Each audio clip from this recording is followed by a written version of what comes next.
संगीत, मंत्री साहब इस प्लेन को रोकिए। ये प्लेन क्रैश कर जाएगा। अरे बच्चे ये क्या बोल रहा है तू? मंत्री साहब मैं सही कह रहा हूं। इसका एक इंजन खराब है। चेक करो जल्दी।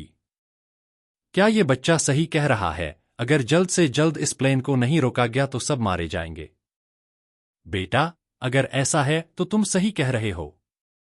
जब एक 11 साल के कचरा बीनने वाले लड़के ने एयरपोर्ट पर चिल्लाकर बड़े बड़े मंत्री वीआईपीज के साथ 300 यात्रियों की जान बचाने की कोशिश की तो किसी ने उसकी बात नहीं सुनी।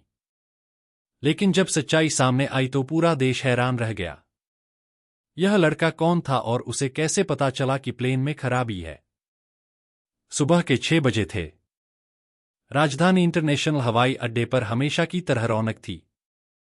टर्मिनल 2 के बाहर हजारों लोगों की भीड़ थी। कुछ अपनों से मिलने आए थे, कुछ विदाई देने। लेकिन आज का दिन खास था क्योंकि भारत की सबसे बड़ी airline company Bharat express Airways का नया गरुड़ 350 आज अपनी पहली इंटरनेशनल उड़ान भरने वाला था। टर्मिनल के बाहर बड़े बड़े पोस्टर लगे थे। स्वागत है भारत एक्सप्रेस के नए युग में, भारत का सबसे आधुनिक और सुरक्षित विमान। पोस्टर में चमचमाता हुआ सफेद और नीले रंग का विमान दिख रहा था। उसके नीचे बड़े अक्षरों में लिखा था, सुरक्षा हमारी प्राथमिकता, आपकी खुशी हमारा लक्ष्य। लेकिन इस चकाचौंध के ठीक पीछे टर्मिनल के कूड़े के ढेर के पास 11 साल का अर्जुन अपनी छोटी सी प्लास्टिक की बोतल और कागज के टुकड़े बिन रहा था। उसके कपड़े फटे और मैले थे। चेहरे पर धूल की परतें जमी हुई थी। पैरों में पुराने फटे चप्पल थे जिनका तला लगभग निकल चुका था। लेकिन उसकी आंखों में एक अलग सी चमक थी। वह सिर्फ कचरा नहीं बिन रहा था बल्कि दूर रनवे पर खड़े विमानों को बड़े ध्यान से देख रहा था। हर बार जब कोई विमान टेक ऑफ करता या लैंड करता, अर्जुन अपना काम रोककर उसकी आवाज सुनता था। अर्जुन के पास एक खास गुण था। वह विमानों की आवाज सुनकर बता सकता था कि इंजन में कोई समस्या है या नहीं। यह काबिलियत उसे अपने पिता से मिली थी। लेकिन वह अभी नहीं जानता था कि उसका पिता कौन है। 8 साल पहले की बात है। अर्जुन सिर्फ 3 साल का था जब वह अपने पिता के साथ इसी एयरपोर्ट में खो गया था। उसके पिता कैप्टन विकास मेहता भारत एक्सप्रेस एयरवेज के चीफ पायलट और इंजीनियर थे। वह इसी राजधानी इंटरनेशनल हवाई अड्डे के मालिक भी थे। उस दिन वह अर्जुन को एयरपोर्ट घुमाने लाए थे। देखो बेटा, कैप्टन विकास ने छोटे अर्जुन को गोद में उठाकर विमान दिखाया था। यह इंजन है। यह विमान का दिल है। जब यह सही तरीके से काम करता है तो एक खास आवाज निकालता है। भूम, लेकिन अगर इसमें कोई खराबी हो तो आवाज बदल जाती है। तुम्हें ध्यान से सुनन होगा। छोटा अर्जुन बड़े ध्यान से सुन रहा था। पापा, यह इतना बड़ा कैसे उड़ता है? इसकी ताकत इसके इंजन में है बेटा। यह देखो, विकास ने इंजन का हिस्सा दिखाया। यहां पर फैन ब्लेड होते हैं। अगर यहां कोई छोटी सी भी दरार हो जाए या कोई बोल्ट ढीला हो जाए तो पूरा इंजन फेल हो सकता है। हमें बहुत सावधान रहना पड़ता है। उस दिन भीड़ में अर्जुन अपने पिता से बिछड़ गया था।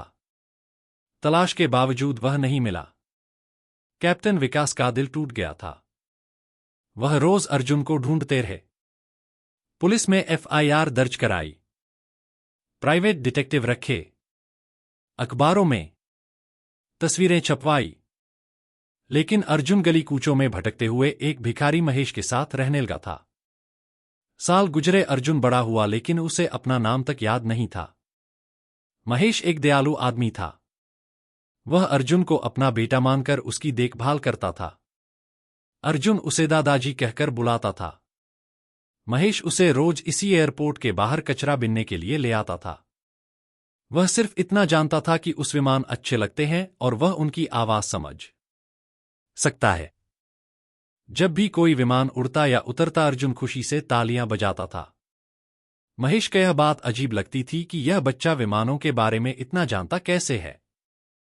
कभी भी अर्जुन कहता था, दादाजी उस प्लेन का इंजन अच्छा नहीं लग रहा, आवाज अलग आ रही है, और अक्सर वह सही होता था। कुछ दिनों बाद उस विमान की रिपेयरिंग की खबर आती थी। आज सुबह अर्जुन रनवे के पास कचरा बीन रहा था। जब उसकी नजर उस चमचमाते नए गरुड़ 350 पर पड़ी। विमान खूबसूरत लग रहा था। 2 मंजिला विशालकाय जिसमें 350 यात्री बैठ सकते थे। इसके इंजन बहुत बड़े और शक्तिशाली थे। लेकिन जैसे ही उसने ध्यान से सुना उसके चेहरे का रंग बदल गया। इंजन की आवाज सामान्य नहीं थी। यह भूम की जगह भूक्रकक्र कर रही थी। अर्जुन का दिल तेजी से धड़कने लगा। उसे अपने पिता की बात याद आई जो उसके अवचेतन में कहीं दबी पड़ी थी। यह आवाज खतरे का संकेत था। उसने देखा कि इंजन के फैन ब्लेड के पास कुछ अजीब कंपन हो रहा था। वह नंगी आंखों से देख सकता था कि इंजन कवर में एक छोटी सी दरार थी। यह दरार छोटी लग रही थी, लेकिन अर्जुन जानता था कि 35,000 फीट की ऊंचाई पर यह छोटी दरार भयानक दुर्घटना का कारण बन सकती है। अर्जुन भागकर रनवे की बाड़ के पास गया। वहां एक सिक्योरिटी गार्ड राम सिंह खड़ा था। अंकल, अंकल, अर्जुन ने उसका हाथ पकड़ा। वह प्लेन में खराबी है। उसे उड़ने मत दो। गार्ड ने अर्जुन को धक्का देकर हटा दिया। भाग यहां से गंदे लड़के। यहां तेरा काम नहीं है। कचरा बिनने आया है तो चुपचाप अपना काम कर। लेकिन अंकल, मैं सच कह रहा हूं। इंजन की आवाज ठीक नहीं है। इसमें दरार है। मैंने देखा। राम सिंह हंसा। तू क्या समझता है इंजन के बारे में? यहां बड़े बड़े इंजीनियर है। सैकड़ों करोड़ का विमान है। तू 11 साल का बच्चा उन्हें सिखाएगा। चल भाग वरना पुलिस को बुला दूंगा। अर्जुन की आंखों में आंसू आ गए। अंकल प्लीज आप एक बार चेक तो कर लो। मैं झूठ नहीं बोल रहा। उसमें बहुत लोग बैठेंगे। सब मर जाएंगे। लेकिन राम सिंह ने उसकी बात नहीं सुनी। वह अपने मोबाइल पर गेम खेलने लगा। अर्जुन हार नहीं मानने वाला था। वह जानता था कि इस विमान में कुछ गड़बड़ है। वह दौड़कर मुख्य टर्मिनल की तरफ गया। रास्ते में उसे एक सफाई कर्मचारी सुनील मिला जो उसे पहचानता था। अर्जुन बेटे, इतनी जल्दी में कहां जा रहा हो? सुनील अंकल, वो प्लेन गरुड़ 300 फंसता, उसमें खराबी है। मुझे किसी को बताना है। सुनील ने अर्जुन का हाथ पकड़ा। बेटा, तू गलत जगह जा रहा है। आज बहुत बड़े लोग आए हैं। मंत्री जी भी आने वाले हैं। तू वहां नहीं जा सकता। सिक्योरिटी तुझे देखते ही पकड़ लेगी। तो फिर मैं क्या करूं अंकल? मैं सच कह रहा हूं। प्लेन में इंजन की समस्या है। सुनील ने सोचा। उसे लगता था कि यह बच्चा कुछ ज्यादा ही कल्पना कर रहा है। लेकिन अर्जुन की आंखों में जो डर और सच्चाई थी वो उसे दिखी। ठीक है बेटा, मैं तुझे चीफ इंजीनियर सुरेश कुमार जी के पास ले चलता हूं। लेकिन वहां चुपचाप रहना। टर्मिनल में आज खास चहल पहल थी। मीडिया वाले, कैमरामैन और बड़े बड़े अधिकारी मौजूद थे। क्योंकि आज सिविल एविएशन मंत्री राजेश कुमार सिंह इस पहली उड़ान का उद्घाटन करने आने वाले थे। साथ में 15 अन्य वीआईपी भी इस फ्लाइट में सफर करने वाले थे, जिनमें 3 राज्य के मुख्यमंत्री, 2 केंद्रीय मंत्री, कई उद्योगपति और बॉलीवुड के 3 बड़े सितारे शामिल थे। यह फ्लाइट दिल्ली से मुंबई होते हुए दुबई जाने वाली थी।